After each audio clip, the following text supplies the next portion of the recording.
Ladies and gentlemen, boys and girls, welcome back. As you could tell, we had a bit of an issue at the end of that last game. We've been having a few technical issues all day. I promise you, though, they'll be fixed eventually. However, we all know with how that game was going, which team were going to come out on top, and it was the Disco Ninjas. And in this game, they're going to be in the finals now up against Agilitas. We're into the picks and bans, as you can see on your screen, and already Ymir has been taken off the table by Agilitas. Disco just played a really good Ymir last game, so that's understandable. There are a few optimizations that Qin could have made. There's still room for his Ymir to grow, but he looked really good. He took advantage of his Glacial Strike and the high damage of the character, his auto attacks, and the ejective control that it gives. So really, really good. I don't know. I mean, I like the ban. I think it's a respect ban, and honestly, what else Agilitas care about? We discussed this thing about if you first pick now, you can get Circuit, you could get Mercury available to you, or New War. If you ban something unconventional as the first ban, as the first pick. So picking Ymir, you focus ban. They've also taken Odin off the table as well, so they don't want to deal with that one. I guess it's going to go against the composition they're looking to run, anything that can bring somebody in. So maybe Ra, maybe for mana is something that Agilitas might be looking to play. As well as with the Ymir ban, I'm feeling like Ymir and Vulcan make a really decent combo, and we've seen it time and time again in these games. They really, really can. I mean, it's sort of the crowd control long enough to set up for the Earthshaker probably, and you've got a wall to turn that probably into like a very likely, but still not 100%. There's ways out. And that Earthshaker, I mean, it hits hard. It's not actually as high damage as it feels. It does about as much damage as an Ao Kuang ultimate, which is like on the list of top mage damage ultimates, but it's actually not really at the top. Agni's 3 bombs, Anubis ultimate, Freya's ultimate actually will come out on top of that. And speaking of Freya, that's going to be a contested pick for these two teams. I mean, Ataraxia plays a very good Freya. Disco Ninjas just played it last game, so with Freya and Ram, it looks like Freya in the jungle and Ram in the hunter role. Picking Freya so early though can cause a few issues, can it not? Yeah, I mean, she does have a few gods that she's not great against, and it gives Agilitas the opportunity to deal with that or play safe against it. I'm feeling the mage rage. We've got the Ra, you've got an Athena, you've got a Thor. We're gonna have an AD carry coming out from Agilitas on Ataraxia, and they have to pick Geb here, right? Yeah, they have to. Otherwise, they're gonna have to go deep. I mean, Geb is strong. Let me put this right, chap. Geb is strong. However, he's not the be-all and end-all of the Guardian role. After all, he does have a high win ratio, but there is other Guardians that do just as well. Different things that Geb on. So they could go for Geb, which would be a standard, but they could also look elsewhere. They're going to go for Geb. I was excited for something different. I'm not. I mean, Geb is starting to get a little bit tiresome, but he's very good. I'm sick of him. I still love a good Blink Cataclysm. Boring. A good Blink Cataclysm, though. It's still exciting. To play as, is what I was going to say. Sure. You sit there all day, you're just chilling, and you press Shockwave. And then you chill some more. And then you're like, what's that? You're going to get hit? Have a shield. It's generally your life until late game, you know? And it's like, blink, initiate. And then you sit there and go, Shockwave, shield. Yeah. Afro Band. Now it's back over to Agilitas to see what they want to pick up or ban away, rather, first of all, from Disco Ninjas. Well, I mean, that's the counterman's going through. Vulcan taking off the board. Respect for T. And understandably so, because he went absolutely hasta la pasta last game. Hasta la pasta, oh my god. Yeah, I'll keep going. Pasta all day. Linguine, ravioli. I don't mind doing jokes, but sometimes people take them too far. Sometimes they take them too far. Hasta la pasta. Well, hasta la vista, baby, because Giannis is going to be going in mid lane right now, and Giannis, with the amazing amount of rotation he can bring to the team, as well as the damage he has, and technically he has a lot of control in the lane as well. Only 1 or 2 gods that he really has a few issues with, at least during the early stages. So Giannis picked up, and is probably one of the first Giannis's we've seen today, actually. Yeah, I mean, he hasn't really gone through that much in Giannis is also in the same train of Geb in that he's starting to get a little bit tiresome, but I still really love a good play with portals. I love watching a team fight where the through space and time comes through and it changes the dynamic of the team fight for the team. They have a new way to reposition, they use it to flank and get something done. As you mentioned, Zhang Kui, and Nemesis is not really going to be a viable pick for the Disco Ninjas here because they already have a jungler. You know, by the way, Kret, I am number one Zhang jungler after yesterday. I jungled Zhang yesterday, and it worked. Who are you going to call? I'm done with you. I'm going to turn this way. Who are you going to call? I'm going to turn this way. It was amazing. Like, Smite Games saw it. They all know. The people were already saying it in chat today. Disco Ninjas for their last pick. Now, they have to look for something for the solo, more than likely here. And Baka is really good against Zhang Kui. In the matchup overall, if he gets Heavy Hammer, he can really pin down, and he ignores those protections with the true damage that he gets from Butcher Blades. But he doesn't have the Hog anymore in his starting build. And that's true. That's actually a big loss, because Heavy Hammer is a very strong early game item, and Hog is very strong early game active. It allows you to be aggressive on buffs, it can give you the Hog and all in early on, and that can be really, really nice. So not having both of those weakens that start overall. It's still good. You can still Heavy Hammer people's faces off, and it's going to be exciting to see how Hyperion will do on that against Comfrey. But what I am excited for, we have two mages picked from Agilitas in the mid, in the solo. The team that has mid solo synergy. Who's even heard of that? It's Agilitas with the Mage Rage, bringing it to you fierce, fresh, and hot in Game 1 of the finals of your European Challenger Cup. He did it.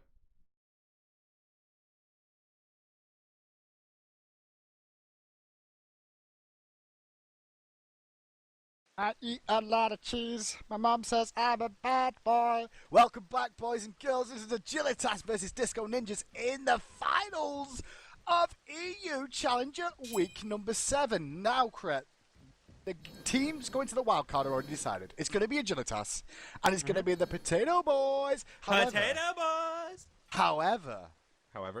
Agilitas has won every single week. Can they do a clean sweep of all 7? It's promising for them, and there is still cash on the line. And this is our first chance today to really look at Agilitas before the wildcards and see what they have to offer going into them, because they're going to be up against SK or Team Coast.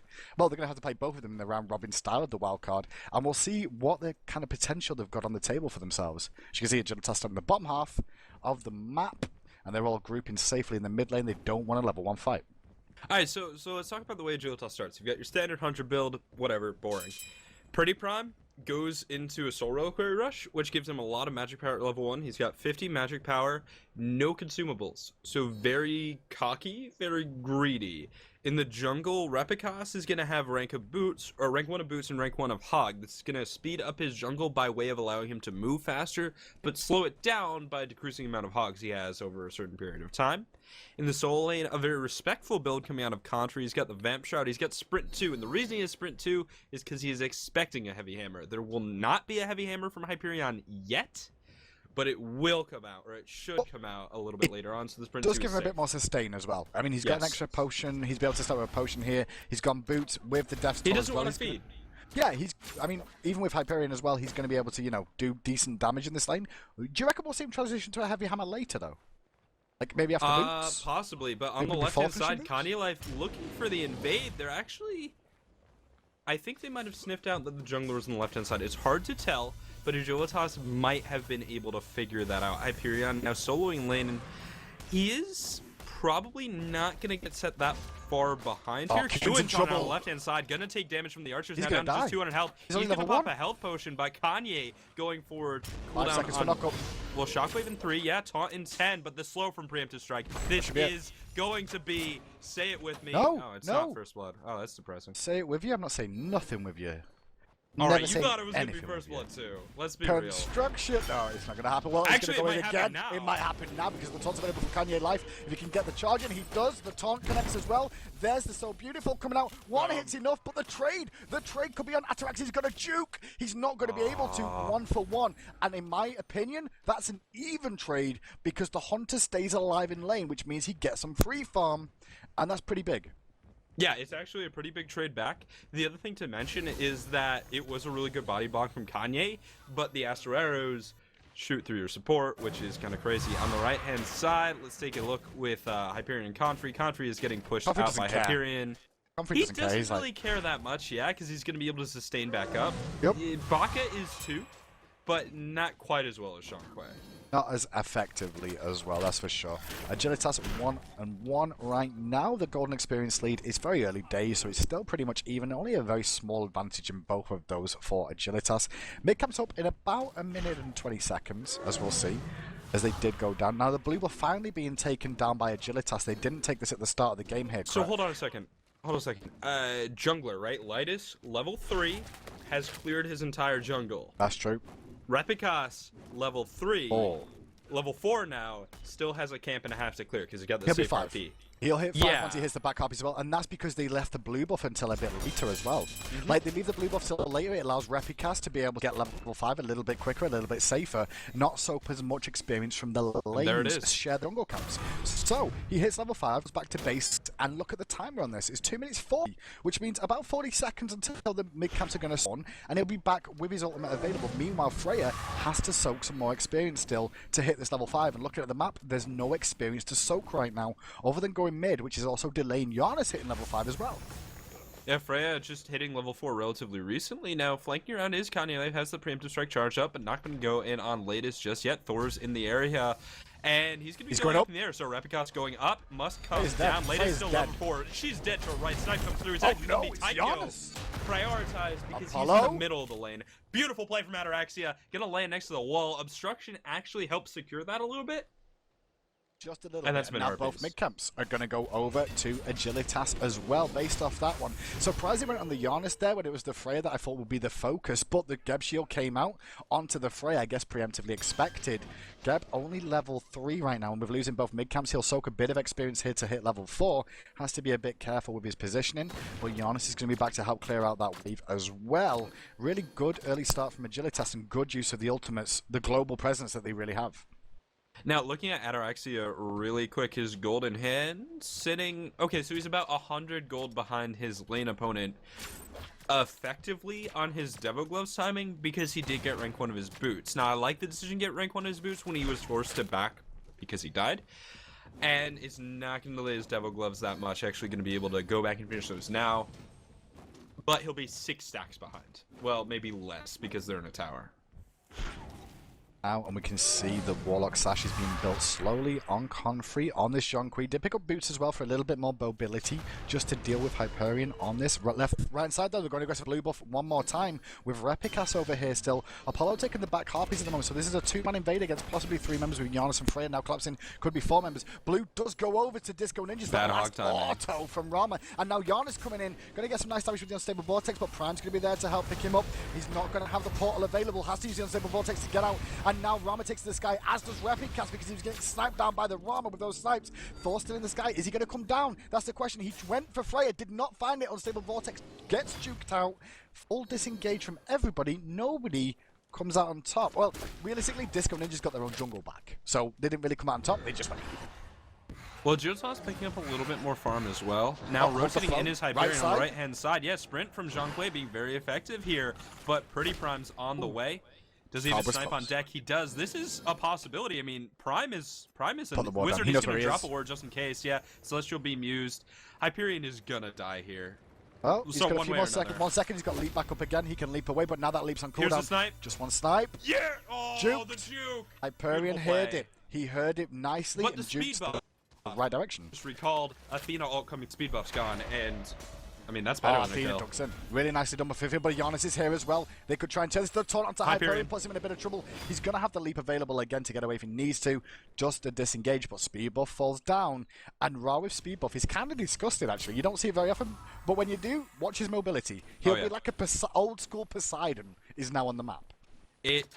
Yeah, I mean, Ra's mobility is only slightly worse than old school Poseidon's mobility already, and now with the speed buff, yeah, I mean, he's at that level. Said he's up against the Yanis, so he's still less mobile, but at least he'll be able to match the Yanis' rotations. And Yanis will be matching Ra's rotations because control of this game is in favor of Agilitas.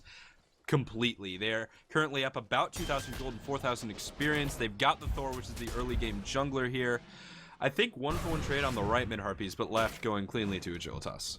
Yep, that's the way I saw it too. Agilitas still in control of the game after the start. The experience lead is slowly starting to grow though. 3,700 there, 1,700 gold right now. Ataraxia just being able to get some farm under his own tower for the time being, as Rama did go back to base there. Continue to work on his boots, trying to get those warrior tabby online. Meanwhile, you can see Apollo's in a similar sort of situation, not gone back to base just yet, has a little bit more in-hand gold right now. So just sat around on 1,100 there. For now, he'll be able to go back and work on those boots as well. Once again, an invade coming out from Agilitas on the left-hand side. Athena and Apollo looking for something. There's nothing really available. Ron needs to watch himself in mid, but with Thor nearby, he's going to all in. They went for a big play onto Prime, but now the return play is available as Athena dunks in.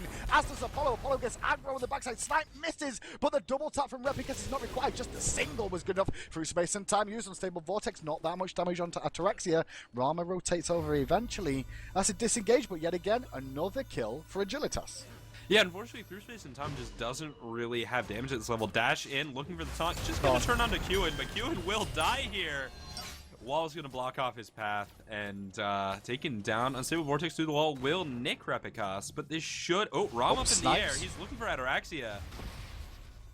If the second one hit, he was dead. Yeah. But the second one missed, and it allowed him to survive and get the heal off, which saved him from the third one as well. Godfrey's been started. He's kind of low as Ataraxia. They've got to work out who's going to attack this. Oh, big spin to win from Repicas. And now we're going to see the last member of Rama going down. Man. But Kanye's getting very low. That was a rank 1 ultimate. He leveled up. He leveled up a rank of Astral Arrows. He didn't save his point. That was a rank 1 ultimate from Ram, not rank 2. But what they do is force the reset on the Gold Fury, which buys Disco Ninjas a little bit of time in this fight overall. Agilitas got a bit greedy there. They went for the kills, and doing so, they didn't reset the Gold Fury.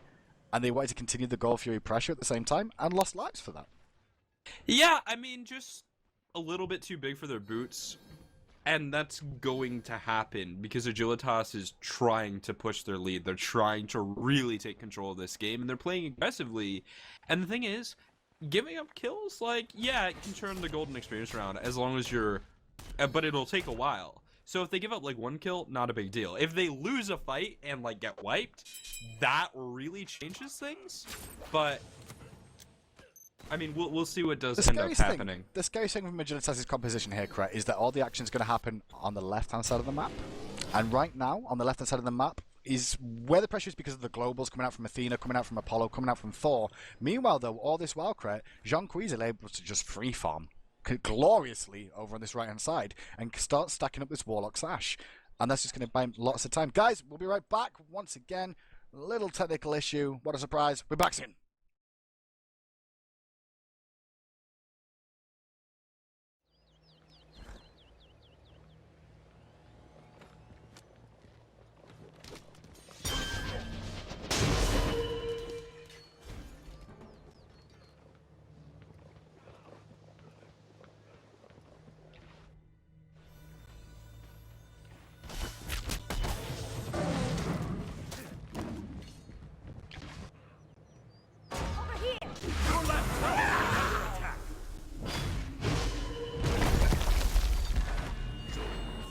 Unstoppable! Bathe in the glow.